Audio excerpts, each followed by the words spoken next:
شب گذشته در اینجا آتش سوزی رخ داد. شاهدان رویداد میگویند در نخست آتش سوزی در هتل آغاز شد و سپس به تانک تیل انتشار کرد.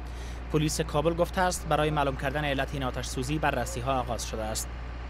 اساساً آتش سوزی این بلند منزلی که در کنار این پمپ استیشن هست در این مدت 7 سال 8 سالی اعمار شد و جور شده و زیر از یک هتل فعالیت میکرد و این آتش سوزی از این هتل به این طرف صورت گرفت. در کنار از بین رفتن بخش‌های از تانک تیل بیش از 40 آپارتمان و چندین موتر در اینجا سوختند. وزارت صحت عامه رقم جانباختگان این حادثه را 3 تن و زخمیان را 44 تن اعلام کرده است. در مورد از این حادثه ترست صاحب که ساعت 15 کم یا 20 کم 12 بود صاحب که یک شیوه شد. شیوه که شد صاحب اتر اول نفهمیدیم 1 گرم شد.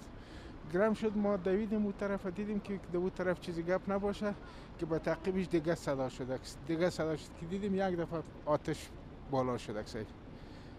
و دیگه که پایان شدیم در اینجا میدیدیم که می اشتکا و کلگ خون پر هر طرف میدویدن. اولادای خود کش میکردن پای لوچ و سر لوچ و زن و مرد اشتک و ریزه کلگ خون سرشان روان بودک.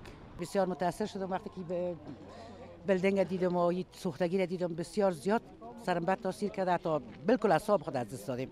بله او جنرای برادرها گپ زدیم گفتن هنوز معلوم نیست که حادثه چی رقم رخ داده. هنوز معلومات نداریم. شاید که معلومات شه و باز خبر شویم.